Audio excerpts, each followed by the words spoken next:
नमस्कार साथियों, आप सभी का स्वागत है देवेंद्र सर ऑफिशियल में।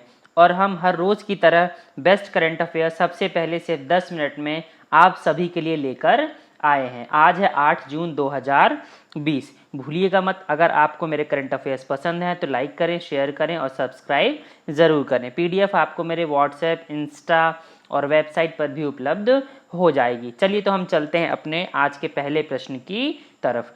आज का हमारा पहला प्रश्न है कि वर्ल्ड फूड सेफ्टी डे, विश्व खाद्य सुरक्षा दिवस कब मनाया जाता है। तो यह मनाया जाता है 7 जून को। इस साल वर्ष 2020 की थीम रखी गई है फूड सेफ्टी एवरीवन्स बिजनेस। याद रखिएगा, बहुत महत्वपूर्ण दिवस हो जाता है, खास तौर से इस कोरोना वायरस जैसी बीमारी से, जिसका आपके शरीर में जाने का रास्ता ही क्या है आपका मुंह या आपकी नाक या कान, है ना। मतलब जो जगह क्या है आपकी खुली रहती, ओपन रहती है।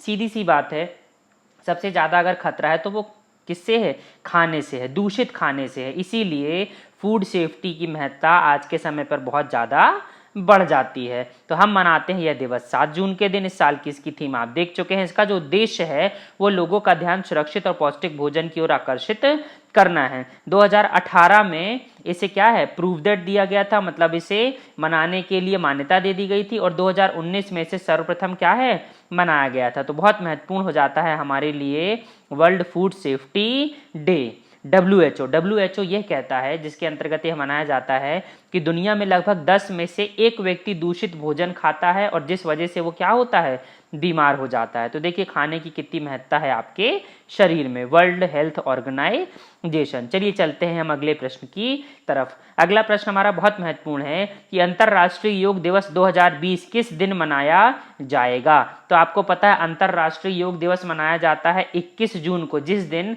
नॉर्थ हेमिस्फीयर में, मतलब उत्तरी गोलार्ध में सबसे बड़ा दिन होता है। इसकी इस साल की थीम है घर पर योग और परिवार के साथ योग। इंग्लिश में से कहेंगे yoga at home and yoga with family. मतलब एक तो आप घर में योगा करिए और अपनी फैमिली के साथ योगा करिए।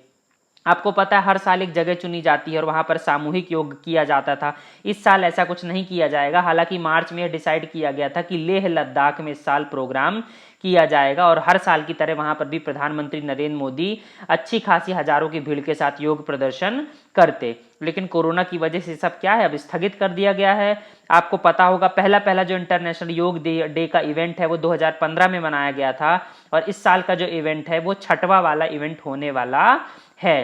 पिछले साल 2019 में मनाया गया था रांची में, जिसमें खुद प्रधानमंत्री नरेंद्र मोदी भी उपस्थित थे। आप इंटरनेशनल योगा डे का जो लोगो है वो देख सकते हैं, आपको हमेशा दिखता होगा, बट आपको उसकी मीनिंग नहीं समझ में आती होगी।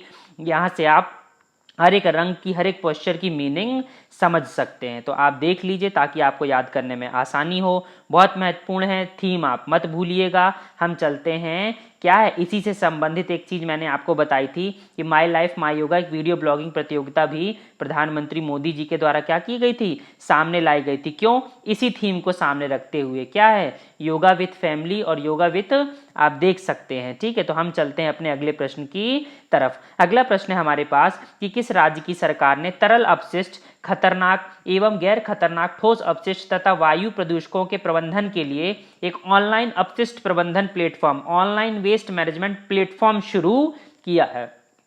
बहुत महत्वपूर्ण हो जाता है ये। ऐसी एक नई पहल स्टार्ट करी आंध्र प्रदेश की गवर्नमेंट ने। आंध्र प्रदेश ये जो प्लेटफॉर्म है जिसमें संचालित होगा, इसका नाम होगा आंध्र प्रदेश पर्यावरण प्रबंधन निगम, Andhra Pradesh environment management corporation. इसी के द्वारा यह पूरा का पूरा क्या किया जाएगा, संचालित किया जाएगा। इसमें राज्य में उत्पन्न सभी औद्योगिक अपशिष्ट के सुरक्षित निपटान की जिम्मेदारी इस निगम को, इस कॉर्पोरेशन को दी गई है। तो याद रखिएगा, ऑनलाइन वेस्ट मैनेजमेंट सिस्टम या प्लेटफॉर्म को शुरू करने वाला भारत देश का पहला राज्य कौन सा है, आंध्र प्रदेश, जिसके मुख्यमंत्री आप देख रहे हैं YSR जगनमोहन रेड्डी। नई पार्टी है इनकी YSR कांग्रेस और यहीं पर है 5 मुख्यमंत्री। हाल फिलहाल में आंध्र प्रदेश की राजधानी हैदराबाद है, लेकिन अब नई राजधानी बन चुकी है अमरावती। हम चलते हैं अगले प्रश्न की तरफ। अगला प्रश्न है हफ्तार उग्रवादियों का संबंध किस देश से है। इसे इंग्लिश में कहेंगे मिलिटेंट ऑफ हफ्तार।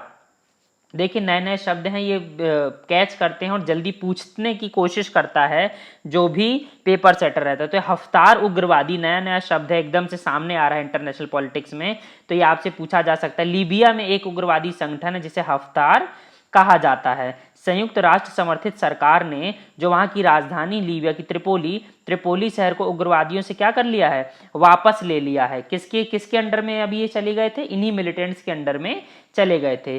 जो त्रिपोली है वो लीबिया की राजधानी है, साथ ही साथ यहाँ का सबसे बड़ा शहर है। लीबिया क्यों फेमस है, आपको पता होगा संसार के सर्वाधिक गर्म स्थलों में एक स्थल आता है अल अजीजिया, है ना, जिसका टेम्परेचर जिसका टेम्परेचर +59 डिग्री सेल्सियस तक पहुंच जाता है। तो इसी से जाना जाता है क्या, लीबिया को आप देख सकते हैं। और मेडिटेरियन सी में, भूमध्य सागर में आप त्रिपोली की स्ट्रेटेजिक लोकेशन को देख सकते हैं, कितना महत्वपूर्ण, कितना बड़ा और कितना वाणिज्यिक कैपिटल की तरह कार्य करता है लीबिया के, क्या है, एक इंजन की तौर पर, है ना, ग्रोथ इंजन की तौर पर। चलिए अगले प्रश्न की तरफ चलते, बहुत महत्वपूर्ण है ये।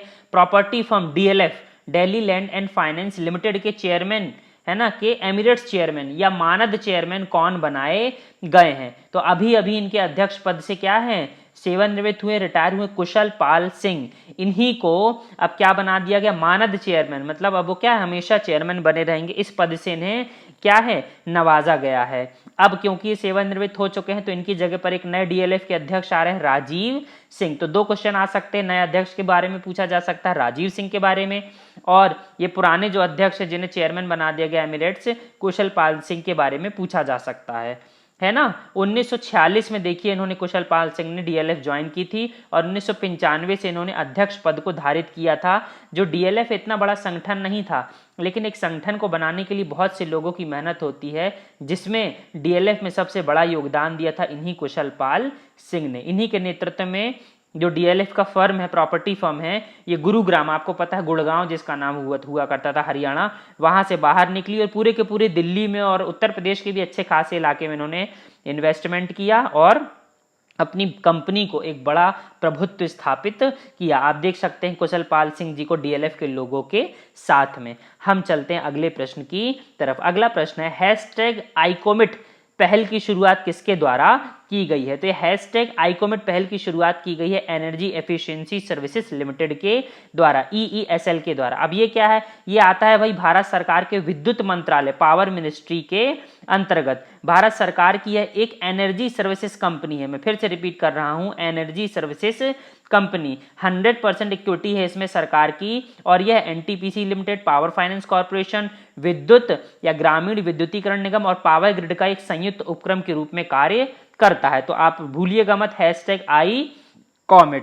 यह भी महत्वपूर्ण हो जाता है कि यह विश्व की सबसे बड़ी सार्वजनिक एनर्जी सर्विसेज कंपनी है। याद रखिएगा, मैं फिर से रिपीट कर रहा हूं, विश्व की सबसे बड़ी सार्वजनिक एनर्जी सर्विसेज कंपनी। गठन 2009, हाल फिलहाल में हमारे पावर मिनिस्टर है राज्य मंत्री इंडिपेंडेंट चार्ज RK सिंह, जो पहले हुआ करते थे एक IAS अधिकारी। अगले प्रश्न की तरफ चलते हैं। अगला प्रश्न है, एशियाई फुटबॉल परिसंघ ने 2022 महिला एशिया कप की मेजबानी के लिए किस देश की सिफारिश करी है। या दूसरे शब्दों से में भी पूछा जा सकता है कि 2022 का महिला एशिया फुटबॉल कप कहां पर खेला जाएगा। तो यह खेला जाएगा भारत देश में। आपको पता होना चाहिए, एक बार यह टूर्नामेंट भारत देश में खेला जा चुका है 1979 में, और इस साल मतलब 2022 में जब खेला जाएगा तो यह दूसरा मौका ऐसा होगा। और क्योंकि जिस देश में खेला जाता है वो देश ऑटोमेटिक, उसमें क्या होता है, खेलती है उस देश की टीम, तो हम ऑटोमेटिक मेजबान के तौर पर क्या हो जाएंगे, खेलेंगे।